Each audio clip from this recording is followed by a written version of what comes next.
गर्मी में झरनों के बीच घर और खेती। चलो नीरज, अब जल्दी से दुकान बंद कर देते हैं, वैसे भी आज बहुत समय हो गया है। हाँ भैया। सोहन और नीरज दुकान बंद करके घर के अंदर जाते हैं। उनका घर और दुकान साथ में ही होता है। बेटा आज दुकान बहुत देर से बंद किए, देखो तो 11 बज गए। माँ देख रही हो आजकल कितनी लाइन लगी रहती है दुकान पर। अब अगर ग्राहक के सामने ही दुकान बंद कर दूंगा तो ग्राहकी खराब होगी ना, इसलिए। भैया अब ये दुकान की बातें छोड़ो, बड़ी तेजी से गर्मी लग रही है। चित्रा पंखा हाँक दो। इसके बाद चित्रा पंखा लाकर हाँकने लगती है। फैन चलने के बावजूद घर में गर्मी थी। थोड़ी देर बाद पूजा दोनों भाइयों के लिए खाना परोसती है। देर होने की वजह से बाकी सब पहले ही खा चुके थे। फिर दोनों भाई चुपचाप खाने बैठ जाते हैं। बेटा सुना है हमारा घर टूटने वाला है। माँ आप भी ना, अभी अभी तो बैठे हैं खाने और आपने चिंता शुरू कर दी। बेटा चिंता कैसे ना करो, मैंने सुना है कि हमारा पूरा इलाका टूटने वाला है। लोग कह रहे थे कि ये जमीन गैर कानूनी है, सबका घर तोड़ा जाएगा। माँ सच कह रही हैं आप, हमने भी ये बात सुनी है। आज दुकान पर भी कुछ लोग यही चर्चा कर रहे थे। हाँ माँ, अभी पक्का तो नहीं है लेकिन खबर सही लग रही है। क्या मतलब है इसका? अगर घर टूट गया तो हम कहाँ जाएंगे? हमारे पास कोई काम भी नहीं, यही दुकान, यही घर, यही सब कुछ है। हाँ दीदी, और छोटे छोटे बच्चे हैं, कहाँ लेकर जाएंगे इन्हें? कैसे रहेंगे हम लोग? मम्मी मेरी जो शादी तय हुई है, अगर ये सब हो गया तो उसमें भी रुकावट आ जाएगी। कौन करेगा शादी ऐसी हालत में?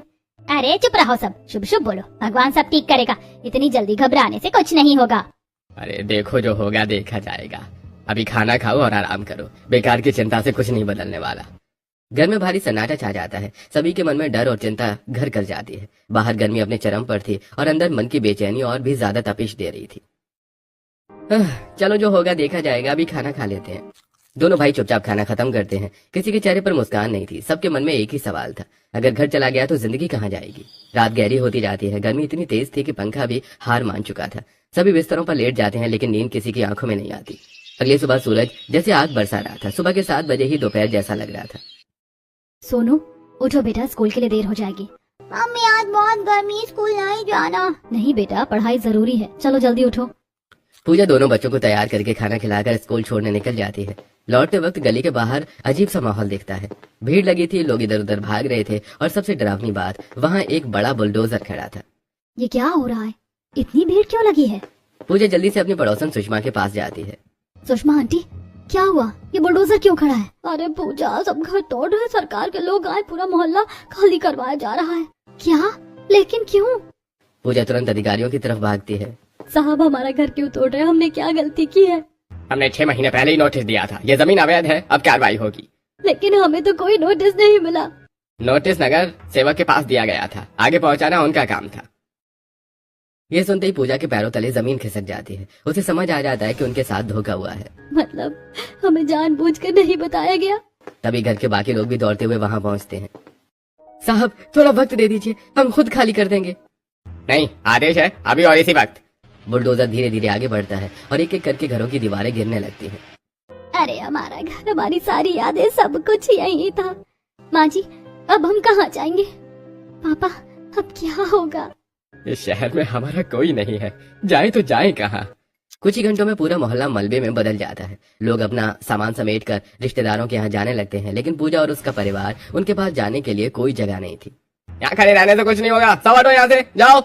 मजबूर होकर पूजा और उसका परिवार सड़क पर आ जाता है। धूप इतनी तेज थी कि जमीन जल रही थी। सब धीरे धीरे फुटपाथ की ओर बढ़ते हैं। उनके पास न घर था न सहारा। दीदी बच्चों को देखो, ये तो चल भी नहीं पा रहे। हाँ लेकिन रुक भी नहीं सकते। कुछ दूर चलने के बाद वो देखते हैं कि कुछ लोग फुटपाथ के किनारे टीन और पटरे के छोटे छोटे घरों में रह रहे हैं। क्यों ना हम भी ऐसा ही कोई घर किराए पर ले लें, अभी कुछ पैसे तो हैं हमारे पास। हाँ शायद यही एक रास्ता है, चलो पूछते हैं, शायद कोई जगह मिल जाए। सोहन और नीरज वहाँ रहने वाले एक आदमी से बात करते हैं। भाई साहब क्या यहाँ कोई छोटा सा घर किराए पर मिल सकता है? अरे भाई मिल जाएगा, लेकिन बहुत छोटा होगा, गर्मी भी बहुत लगेगी। कोई बात नहीं, हमें बस सिर छुपाने की जगह चाहिए। थोड़ी बातचीत के बाद सोहन और नीरज एक छोटा सा टीन का घर किराए पर ले लेते हैं। पूरा परिवार वहाँ शिफ्ट हो जाता है। जगह कम थी, गर्मी ज्यादा, लेकिन अब उनके पास एक छत थी। पर छोटा है लेकिन कम से कम हम सब साथ तो हैं। हाँ माँ, जब तक हम साथ हैं तब तक कोई भी मुश्किल बड़ी नहीं है। इसी उम्मीद के साथ उनका नया संघर्ष शुरू होता है। टीन के छोटे घर में पूरा परिवार रहने लगता है। चारों तरफ से गर्मी अंदर घुसती, छत दिन में तवे सी तपती और रात में भी गर्मी कम नहीं होती। फिर भी उस छोटे से घर में एक उम्मीद थी, सिर छुपाने की जगह तो थी। नीरज, कभी सोचा नहीं था कि जिंदगी हमें यहाँ लाकर खड़ा करेगी। अपना पक्का घर, दुकान सब था और आज देखो इस टीन के डिब्बे में जिंदगी काट रहे हैं। भैया सच कहूँ तो अब खुद पर भी तरस आने लगा है। इतना सब कुछ बनाने में सालों लग गए और बर्बाद होने में एक भी दिन नहीं लगा। लगता है जैसे हमारी मेहनत की कोई कीमत ही नहीं थी। हाय राम, ये कैसा वक्त दिखा दिया तूने। कभी अपने घर में चैन से बैठते थे और आज इस हालत में आ गए। मेरी बहुओं और बच्चों का क्या कसूर था, क्यों ये दिन देखने पड़े इन्हें। सुमित्रा, रोने से कुछ नहीं होगा, लेकिन दिल मानता भी नहीं है। जिंदगी भर की कमाई सब खत्म हो गई, अब फिर से शून्य से शुरू करना पड़ेगा। पापा जी, हम सब मिलकर फिर से सब बना लेंगे। मुश्किल है लेकिन नामुमकिन नहीं। दीदी हम तो संभाल लेंगे, लेकिन इन बच्चों का क्या? ये तो अभी समझ भी नहीं पा रहे हैं कि उनके साथ क्या हो रहा है। दिन यूं ही बीतते गए। हर दिन एक नई चुनौती लाता था। कभी पानी की लाइन, कभी खाने की चिंता। जिंदगी हर पल इम्तिहान ले रही थी। एक दिन दोपहर में जब सब अपने काम में लगे हुए थे, तभी अचानक कुछ लोग उनके टीन के घर के सामने आकर खड़े हो जाते हैं। ये लोग? सामने खड़े थे रजत, उसकी मां मोनिका और उनके पिता हरीश, वही लोग जिनके घर में नीता की शादी तय हुई थी। अरे आप लोग आइए ना, अंदर आइए। अंदर? यहाँ ये रहने की जगह है? देखिए, हमें तो लगा था कि हम एक अच्छे घर में रिश्ता कर रहे हैं, लेकिन यहाँ तो हालात ही कुछ और है। मम्मी जल्दी चलिए यहाँ से। आंटी, अंकल, आप लोग ऐसा क्यों बोल रहे हैं? इसलिए क्योंकि अब सच सामने आ चुका है। तुम लोग तो अब सड़क पर आ गए हो। हम अपने घर की बहू ऐसी जगह से नहीं ला सकते। और शादी में क्या दोगे? अब खुद के पास रहने को घर नहीं है। हमारे घर में, हमारे समाज में हमारी क्या इज्जत रह जाएगी? बहन जी ऐसा मत कहिए। वक्त खराब है लेकिन हमेशा ऐसा नहीं रहेगा। हम संभल जाएंगे। रिश्ता मत तोड़िए। जी, हम वादा करते हैं अपनी बेटी की शादी में कोई कमी नहीं होने देंगे। बस थोड़ा वक्त दे दीजिए। हमें कोई वक्त नहीं देना। हमें अपनी बहू अच्छे घर से चाहिए, ना कि फुटपाथ से। नीता, मैं कुछ नहीं कर सकता। मम्मी पापा का फैसला ही मेरा फैसला है। रजत, तुम भी? रजत बिना कुछ कहे नजरें झुका लेता है। ये रिश्ता यहीं खत्म होता है। इतना कहकर वो तीनों वहाँ से चले जाते हैं। उनके जाते ही जैसे पूरे घर की हिम्मत टूट जाती है। मम्मी, मेरा क्या कसूर था? मैंने क्या गलती की? कुछ नहीं बेटा, तेरी कोई गलती नहीं है। ये वक्त ही खराब है। ऐसे लोग रिश्ते निभाने के लायक ही नहीं होते। अच्छा हुआ जो अभी सच सामने आ गया। लेकिन मुश्किलें यहीं खत्म नहीं हुई थी। कुछ ही दिनों बाद एक सुबह फिर वही डरावना दृश्य सामने आ जाता है। सरकारी अधिकारी और बुलडोजर। सब हटाओ यहाँ से। अभी यहाँ इस तरह से घर बनाना गैर कानूनी है। सब हटाओ अभी। साहब, अभी तो हम यहाँ आए हैं, अब कहाँ जाएं? हमें कुछ नहीं पता, आदेश है, सब हटाओ यहाँ से। और फिर देखते ही देखते उनका वो छोटा सा सहारा भी टूट जाता है। दीदी, अब कहाँ जाएंगे हम? कैसी किस्मत है हमारी। दो बार घर बनाया और दोनों बार टूट गया। अब पूरा परिवार फिर से सड़क पर था। बच्चे भूखे प्यासे थे, बुजुर्ग थके हुए और बहुएं परेशान। पापा, अब क्या होगा? समझ नहीं आ रहा, कुछ भी समझ में नहीं आ रहा। तभी पूजा अचानक कुछ सोचती है। पापा जी, आपने सालों पहले पहाड़ के पास कोई जमीन ली थी ना? हाँ बहू, ली तो थी, लेकिन क्या पापा जी? वो जमीन झरने के पास है। बहुत सुनसान जगह है, इसलिए कभी गई ही नहीं। वहाँ रहना आसान नहीं होगा पूजा। यहाँ रहना आसान है क्या? वहाँ कम से कम अपनी जमीन तो है। कोई हमें वहाँ से हटाएगा तो नहीं? दीदी सही कह रही हैं। अब खाने को बचा ही क्या है हमारे पास? हाँ भैया, एक बार कोशिश कर लेते हैं। लेकिन वहाँ जंगल जैसा माहौल होगा, बच्चे कैसे रहेंगे? माँ जी, हम सब मिलकर सब संभाल लेंगे। आखिरकार पूजा की जिद के आगे सबको झुकना पड़ता है। ठीक है, चलते हैं, देखते हैं क्या होता है। और फिर पूरा परिवार थोड़ा सा सामान लेकर अनजान रास्ते पर निकल पड़ता है। उस जमीन की ओर थके कदमों से सुनसान रास्ते पर चलते हुए चारों तरफ झाड़ियां, पेड़ और खामोशी। रास्ता उबड़ खाबड़ था, कहीं पत्थर कहीं कीचड़, लेकिन दिल में एक उम्मीद थी, शायद यही उनकी नई जिंदगी का रास्ता है। पापा, ये रास्ता तो बहुत मुश्किल है। पता नहीं सही दिशा में जा भी रहे हैं या नहीं। अरे हाँ बेटा, रास्ता कठिन जरूर है, लेकिन मुझे याद है झरना इसी तरफ कहीं होना चाहिए। बस थोड़ा और आगे बढ़ते हैं। सब लोग ध्यान से चलो, यहाँ फिसलन भी है, बच्चे संभल कर चलो। डरने की जरूरत नहीं है, हम सब साथ हैं। बस थोड़ी मेहनत और फिर हम अपनी जगह तक पहुँच जाएंगे। पिंकी, सोनू, हाथ पकड़ कर चलो, गिरना मत। भाभी, सब कुछ कितना बदल गया ना। कल तक हम अपने घर में थे और आज जंगल में भटक रहे हैं। हाँ नीता, वक्त जरूर बदल गया है, लेकिन हमारी हिम्मत नहीं बदलेगी और यही हमें आगे ले जाएगी। धीरे धीरे सब पत्थरों और चढ़ाई को पार करते हुए ऊपर की ओर बढ़ते हैं। कुछ देर बाद उन्हें पानी की आवाज सुनाई देती है। दीदी सुनो, पानी की आवाज आ रही है। हाँ, यही झरना है। हम सही जगह पहुंच गए। थोड़ी और चढ़ाई के बाद सबके सामने एक बहुत बड़ा और सुंदर झरना दिखाई देता है। चारों तरफ हरियाली, खुली जमीन और दूर दूर तक कोई इंसान नहीं। पापा जी बस, अब हम यहीं रहेंगे, यही हमारी नई शुरुआत होगी। लेकिन बेटा, यहाँ से खाने पीने की चीजें मिलना बहुत मुश्किल होगा, बाजार दूर होगा, हम कैसे रहेंगे यहाँ पे? पापा जी जहाँ चाह वहाँ रहा, हमें सच में जीना है तो हम कहीं भी जी सकते हैं। जमाने ने बहुत ठोकरें दी हैं, अब वक्त है खुद के लिए कुछ करने का। पूजा, तुम सही कह रही हो, अब डर कर पीछे हटने का कोई फायदा नहीं है। हाँ भैया, अब यहीं से नई जिंदगी शुरू करेंगे। दीदी मैं भी आपके साथ हूँ, हम दोनों मिलकर घर बनाएंगे और सब संभाल लेंगे। मेरी बहुएं तो सच में लक्ष्मी है, मैं तुम्हें पूरा सहयोग दूंगी। लेकिन भाभी मेरा क्या, मेरा तो सब कुछ खत्म हो गया। ऐसा मत सोचो नीता, जो रिश्ता तुम्हें समझ नहीं पाया वो तुम्हारे लायक था ही नहीं। तुम्हें उससे भी अच्छा जीवन साथी मिलेगा, बस खुद पर विश्वास रखो। पूजा की बातों से नीता के चेहरे पर थोड़ी शांति आती है। अब दोनों बहुएं एक दूसरे की ओर देखती हैं और मनी मन एक बड़ा फैसला लेती हैं। चित्रा, अब हम यहीं अपना घर बनाएंगे। हाँ दीदी, अब यही हमारा घर होगा। सोहन जी, नीरज, आप दोनों जंगल से कुछ बांस और मजबूत लकड़ियाँ ले आओ, हमें वो घर बनाने के लिए चाहिए। ठीक है, अभी लाते हैं। हाँ, जल्दी लौटते हैं। दोनों भाई जंगल के अंदर जाते हैं और थोड़ी देर बाद बांस और लकड़ियाँ लेकर वापस आते हैं। उधर पूजा और चित्रा सूखी घास, पत्ते और झाड़ियाँ इकट्ठा करने लगती हैं। दीदी, ये सब करके हमें सच में घर मिल जाएगा ना? हाँ चित्रा, मेहनत से सब कुछ मिलता है, बस विश्वास होना चाहिए। झरने की आवाज के बीच बांस और लकड़ियों की मदद से उन्होंने चारों तरफ से अपना छोटा सा घर खड़ा किया। छत घास की थी, दीवारें कमजोर थी, लेकिन हौसला पहले से ज्यादा मजबूत था। हे भगवान, मैंने कभी नहीं सोचा था कि हम फिर से अपना घर बनाएंगे, और वो भी अपने हाथों से। माँ जी, अभी तो ये शुरुआत है, आगे और भी अच्छा होगा। तभी बच्चे रोने लगते हैं। मम्मी, भूख लगी है मुझे भी। दीदी, बच्चों को कुछ खिलाना होगा। हमारे पास थोड़ा सा राशन बचा है, उससे कुछ बना लेते हैं। पूजा मिट्टी का चूल्हा बनाती है, फिर मिट्टी के बर्तन बनाकर उसमें खिचड़ी बनाती है। पूजा, तुम ये सब भी जानती हो? गांव में बचपन बिताया है, थोड़ा बहुत सब सीख लिया था। थोड़ी देर में खिचड़ी तैयार हो जाती है। बहुत दिनों बाद ऐसा खाना खा रहे हैं, दिल को सुकून मिल गया। खाना खाने के बाद दोनों बहुएं मिलकर अपनी छोटी सी रसोई तैयार करती हैं। मिट्टी के बर्तन एक कोने में सजाए जाते हैं, चूल्हे के लिए एक साफ जगह बनाई जाती है और सामान रखने के लिए मिट्टी की डिब्बियां बनाई जाती हैं। दीदी, हमारी रसोई तो सच में बहुत सुंदर लग रही है। हाँ, छोटा है लेकिन अपना है। बहू, घर तो बन गया, लेकिन यहाँ गर्मी बहुत ज्यादा है, इसका क्या करेंगे? सच में यहाँ तो और भी ज्यादा गर्मी लग रही है। कुछ न कुछ उपाय तो निकालना ही पड़ेगा। हाँ, अब अगला काम यही है, हमें इस गर्मी से बचने का भी जुगाड़ करना होगा। इसी सोच के साथ उनका संघर्ष नए मोड़ पर पहुंचता है। अब उन्हें सिर्फ जीना नहीं, सही तरीके से जीना सीखना था। झरने के पास बने छोटे घर में जिंदगी धीरे धीरे पटरी पर आने लगी। पर गर्मी अब भी बड़ी समस्या थी। दिन में दीवारें तपती, रात में ठंडी हवा चुभती। ऐसे में दोनों बहुएं इसका हल ढूंढने में लग जाती हैं। चित्रा, अगर हमें यहाँ रहना है ना, तो सबसे पहले इस गर्मी का हल निकालना होगा, नहीं तो कोई भी यहाँ टिक नहीं पाएगा। हाँ दीदी, दिन में तो लगता है जैसे घर के अंदर आग लगी हो, और रात में इतनी ठंड की नींद ही नहीं आती। तभी पूजा की नजर पास में पड़ी कुछ जूट की पुरानी बोरियों पर जाती है। अरे चित्रा, ये देखो, ये जूट की बोरियां, अगर हम इन्हें इस्तेमाल करें तो शायद कुछ काम बन जाए। कैसे दीदी?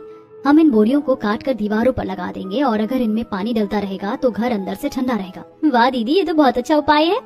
दोनों बहुएं तुरंत काम में लग जाती हैं। सुनिए, आप बाजार जाकर कुछ पाइप और जरूरी सामान ले आइए, हमें एक जुगाड़ बनाना है। ठीक है पूजा, तुम जो कहोगी वही करेंगे। लगता है हमारा इंजीनियरिंग का काम शुरू होने वाला है। कुछ देर बाद सोहन और नीरज पाइप और जरूरी सामान लेकर लौटते हैं। पूजा और चित्रा मिलकर पाइप को झरने से जोड़ती हैं और जूट की बोरियां तक ले जाती हैं। जैसे पानी की ठंडी धार धीरे धीरे बोरियों से रिसने लगती है, उसी पल घर के अंदर हल्की हल्की ठंडक फैलने लगती है, मानो तपती दीवारों को भी सुकून मिल गया हो। अरे वाह बहू, ये तो कमाल कर दिया तुमने, घर तो एकदम ठंडा हो गया। सच में तुम दोनों ने तो इस जंगल में भी आराम का रास्ता निकाल लिया। पूजा, तुमने तो एसी का इंतजाम कर दिया। एसी नहीं, देसी जुगाड़ है ये। लेकिन रात की परेशानी अभी भी बाकी थी। सभी को जमीन पर सोना पड़ता था। दिन की गर्मी से जमीन तपती और रात में बहुत ठंडी हो जाती। अरे राम, ये बिना बिस्तर के सोना बहुत मुश्किल है, ऐसे तो हम सब बीमार पड़ जाएंगे। दीदी, कुछ करना पड़ेगा, नहीं तो सच में परेशानी बढ़ जाएगी। हाँ, कल कुछ जुगाड़ करते हैं। अगले दिन सुबह पूजा और चित्रा फिर से काम में लग जाती हैं। वो जूट की बोरियों को काट कर और जंगल से घास लाकर एक मोटा और आरामदायक बिस्तर तैयार करती हैं। दीदी, ये तो सच में बहुत अच्छा बन गया। हाँ, अब सब आराम से सो पाएंगे। अरे वाह, ये तो बिल्कुल असली गद्दे जैसा लग रहा है। बहुत अच्छा काम किया तुम दोनों ने। अरे अब तो जंगल में भी हमें किसी चीज की कमी नहीं लगेगी। धीरे धीरे दिन गुजरने लगते हैं। झरने की वजह से घर ठंडा रहता था, लेकिन चुनौतियां अभी भी खत्म नहीं हुई थी। एक दिन बच्चे खेलते खेलते झरने के पास पहुंच जाते हैं। पिंकी चलो पानी के पास चलते हैं। हाँ। तभी अचानक दोनों फिसलने लगते हैं। सोनू, पिंकी, रुक जाओ। नीता दौड़कर दोनों को पकड़ लेती है और बड़ी मुश्किल से उन्हें गिरने से बचा लेती है। तुम दोनों पागल हो गए हो क्या? अगर गिर जाते तो? वो गुस्से में पूजा और चित्रा के पास जाती है। भाभी ये क्या हो रहा है? बच्चे अभी झरने में गिर जाते तो क्या होता? आप लोग ध्यान क्यों नहीं रखती? नीता, गलती हमारी है। हम घर के काम में इतना उलझ गए थे कि बच्चों का ध्यान ही नहीं रहा। हमें माफ कर दो, अब से ऐसा नहीं होगा। हाँ, हम और ध्यान रखेंगे। इस घटना के बाद दोनों बहुएं बहुत चिंतित हो जाती हैं। अगर ऐसे ही रहा तो बच्चों की जान को खतरा बना रहेगा। हमें कुछ करना होगा। हाँ, अभी तुरंत। सुनिए, आप दोनों जंगल से और बांस और लकड़ियाँ लेकर आइए। हमें एक मजबूत बाउंड्री बनानी है। ठीक है, अभी लाते हैं। अब बच्चों की सुरक्षा सबसे जरूरी है। कुछ ही समय में बांस और लकड़ियां आ जाती हैं। फिर सब मिलकर झरने के चारों ओर एक लंबी और मजबूत बाउंड्री बना देते हैं। अब बच्चे सुरक्षित हैं। भगवान का लाख लाख शुक्र, बड़ा हादसा टल गया। अब धीरे धीरे जिंदगी थोड़ा संभलने लगती है। तभी पूजा को एक नया विचार आता है। पापा जी, मुझे लगता है हमें यहाँ खेती करनी चाहिए। खेती? यहाँ जंगल में? जी पापा जी, अगर हम खुद उगाएंगे तो हमें बाहर पर निर्भर नहीं रहना पड़ेगा और बार बार जंगल से बाहर जाने की जरूरत भी नहीं पड़ेगी। बात तो सही है, लेकिन मेहनत बहुत करनी पड़ेगी। मेहनत से हम कब पीछे हटे हैं?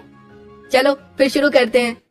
सोहन और नीरज बाजार से बीज लाकर पूजा और चित्रा खेत करने लगती हैं। वो फावड़ा चलाकर जमीन को तैयार करते हैं। पसीना बहता है, लेकिन उनके चेहरे पर उम्मीद की चमक होती है। देखना, एक दिन यही जमीन हमें सब कुछ देगी। हाँ दीदी, अब यही हमारी पहचान बनेगी। झरने के पास बसे उस छोटे से घर के आसपास अब धीरे धीरे बदलाव दिखने लगा था। जहाँ पहले सिर्फ जंगल और खाली जमीन थी, वहीं अब मेहनत और लगन से एक नई जिंदगी आकार लेने लगी थी। चित्रा, थोड़ा और गहरा खोदना पड़ेगा। मिट्टी को नरम करना जरूरी है, तभी बीज अच्छे से उगेंगे। हाँ दीदी, हाथ दर्द कर रहे हैं, लेकिन जब ये खेत हरे भरे हो जाएंगे ना, तब सारी मेहनत सफल लगने लगेगी। दोनों बहुएं दिन रात मेहनत करके खेत तैयार करती हैं। मिट्टी को पलटती हैं, पत्थरों को हटाती हैं और जमीन को खेती के लायक बनाती हैं। देख रहे हो नीरज, हमारी पत्नियां क्या कर रही हैं? हमने तो कभी सोचा भी नहीं था कि ये इस तरह खेत तैयार कर देंगी। भैया सच में ये दोनों तो हमारी ताकत बन गई हैं। अगर ये न होती तो शायद अब तक हम हार मान चुके होते। कुछ ही दिनों में खेत तैयार हो जाता है। अब वक्त है बीज बोने का। यही बीज हमारी जिंदगी बदलेंगे। हाँ दीदी, अब हम भी किसान बन गए हैं। दोनों बहुएं सावधानी से बीज बोती हैं। फिर झरने से पाइप जोड़कर खेतों में पानी पहुंचाया जाता है। देखो भैया, अब पानी की भी चिंता खत्म। झरना हमारे लिए वरदान बन गया। हाँ, अब यही हमारी जिंदगी का सहारा है। धीरे धीरे खेतों में पानी भरता है और खेती की शुरुआत हो जाती है। अब हर दिन कोई ना कोई नया जुगाड़ किया जाता था। दीदी, ये घास की चटाई देखो, अब बैठने और सोने में भी आराम मिलेगा। बहुत बढ़िया, अब घर सच में घर जैसा लगने लगा है। पूजा बड़े बड़े मिट्टी के मटके बनाती है ताकि पानी ठंडा रखा जा सके। अरे वाह, ये पानी तो बिल्कुल ठंडा है, जैसे फ्रिज का पानी हो। माँ जी, ये हमारा देसी फ्रिज है। पूजा मिट्टी का एक छोटा सा फ्रिज भी तैयार करती है, जिसमें खाने पीने का सामान ठंडा रखा जा सकता था। ओह, तुमने तो कमाल कर दिया। अब तो हमें बाजार की जरूरत ही नहीं पड़ेगी। घर के अंदर बैठने और सोने की भी अच्छी व्यवस्था कर दी जाती है। मिट्टी की रसोई ठंडी रहती है, जिससे खाना बनाना भी आसान हो जाता है। अब दोनों बहुएं दिन रात खेतों में मेहनत करने लगती हैं। चित्रा, ये देखो, इधर सब्जियां उगाएंगे और उधर अनाज, और घर के पास फल के पेड़ लगाएंगे ताकि हमें सब कुछ यहीं मिल सके। वो घर के आसपास नारियल और आम के पेड़ लगाती हैं। समय के साथ पौधे बड़े होने लगते हैं। खेत हरे भरे होने लगते हैं। मम्मी देखो, छोटे छोटे पौधे निकल आए। ये हमारे खेत है। धीरे धीरे फसल तैयार होने लगती है। अब घर में खाने की समस्या खत्म होने लगती है। दीदी, आज अपने खेत की सब्जी बना रही हूँ, कितना अच्छा लग रहा है। हाँ, अब हम किसी पर निर्भर नहीं हैं। पहले हम दूसरों के भरोसे थे और आज खुद के पैरों पर खड़े हैं। ये सब तुम दोनों की वजह से हुआ है। सच में तुम दोनों ने हमारी जिंदगी बदल दी। अब घर में तरह तरह की सब्जियां बनती हैं। अनाज भरने लगता है। जिंदगी पहले से कहीं बेहतर होने लगती है। बाबू, पहले कितना मुश्किल था यहाँ रहना। झरने के पास बच्चों के लिए भी खतरा था, लेकिन तुमने सब संभाल लिया। बाउंड्री बना दी, खेती शुरू कर दी, अब तो सब कुछ बदल गया। माँ जी, ये सब हमने मिलकर किया है। अगर आप सबका साथ ना होता तो कुछ भी संभव नहीं था। और अभी तो शुरुआत है, आगे और भी अच्छा करेंगे। अब लगता है हमने सही फैसला लिया था यहाँ आने का। हाँ, शहर ने हमें ठोकर दी, लेकिन जंगल ने हमें जीना सिखा दिया। झरने के पास बसे उस घर में अब जिंदगी बदल चुकी थी। जहाँ कभी भूख, डर और बेघर होने का दर्द था, वहीं अब सुकून, मेहनत और खुशहाली थी। खेत हरे भरे थे, पेड़ों पर फल आने लगे थे और घर में जरूरतें धीरे धीरे पूरी हो रही थी। कुछ ही दिनों बाद एक दिन अचानक पुराने मोहल्ले की कुछ पड़ोसने उन्हें ढूंढते हुए वहाँ आ पहुँचती हैं। अरे ये क्या, ये तो पूरा का पूरा नया घर बन गया। और ये खेत, ये पेड़, तुम लोगों ने तो कमाल कर दिया। सच में हमें तो लगा था कि तुम लोग कहीं मुश्किल में होंगे, लेकिन यहाँ तो तुम लोगों ने अपनी अलग ही दुनिया बसा ली। ये दीवारें, ये छत, ये सब तुम लोगों ने अपने हाथों से बनाया है, यकीन ही नहीं हो रहा। और ये खेत देखो, कितनी सारी सब्जियां उग रही हैं। ये तो शहर के लोगों से भी बेहतर जिंदगी जी रहे हो तुम लोग। बहू, तुम दोनों ने तो सच में इतिहास बना दिया। इतना सब कुछ खोने के बाद भी हार नहीं मानी, और आज देखो कितनी सुंदर जिंदगी बना ली। हाँ आंटी जी, मजबूरी ने सिखा दिया कि हार मानना कोई विकल्प नहीं होता। जब जीना है तो लड़कर ही जीना होगा, और जब परिवार साथ हो ना तो हर मुश्किल आसान लगने लगती है। मेरी बहुएं तो मेरी ताकत है, इन्होंने हमें फिर से जीना सिखाया है। अब तो लगता है भगवान ने हमें यहाँ भेजकर सही किया, वरना हमें अपनी असली ताकत का पता ही नहीं चलता। पड़ोसन उनकी खूब तारीफ करते हैं, कुछ देर साथ समय बिताकर खुशी खुशी अपने घर को लौट जाती हैं। ऐसे ही दिन बीतते रहते हैं, घर में खुशहाली बनी रहती है, हर दिन कुछ नया सिखाता है। तभी एक दिन अचानक दूर से कुछ लोग आते दिखाई देते हैं। भैया, ये लोग कौन है? कहीं पहचान के लग रहे हैं। अरे ये तो रजत और उसके घर वाले लग रहे हैं। कुछ ही देर में वो लोग पास आ जाते हैं, रजत, उसकी माँ मोनिका और पिता गिरीश। आप लोग यहाँ? बहन जी, हम आपसे माफी मांगने आए हैं। उस दिन हमने बहुत बड़ी गलती कर दी। हालात देखकर हमने रिश्ता तोड़ दिया, लेकिन आज समझ आया कि इंसान की असली पहचान उसकी मेहनत और हिम्मत होती है। पिता, मुझे माफ कर दो, मैंने तुम्हारा साथ नहीं दिया, लेकिन अब मैं सब ठीक करना चाहता हूँ। अब माफी मांगने से क्या फायदा? उस दिन जब जरूरत थी तब आपने हमारे साथ रिश्ता तोड़ दिया था। बेटा, हमें माफ कर दो, हम सच में शर्मिंदा है। आज देखा तुम लोग कितनी मेहनती हो, इतना खोकर भी हार नहीं मानी, बल्कि नई दुनिया खड़ी कर दी। सच कहे तो अब हमें गर्व होगा अगर हमारी बहू ऐसे घर से आएगी जहाँ इतनी समझदार और मेहनती बहुएं हैं, तो बेटियां भी उतनी ही कड़ी होगी। लेकिन उस दिन जो हुआ उसे भूलना आसान नहीं है। गलती हर इंसान से होती है, लेकिन अगर कोई अपनी गलती मानकर माफी मांग ले तो उसे एक मौका देना चाहिए। हाँ दीदी, हमें नफरत से नहीं, प्यार से आगे बढ़ना चाहिए।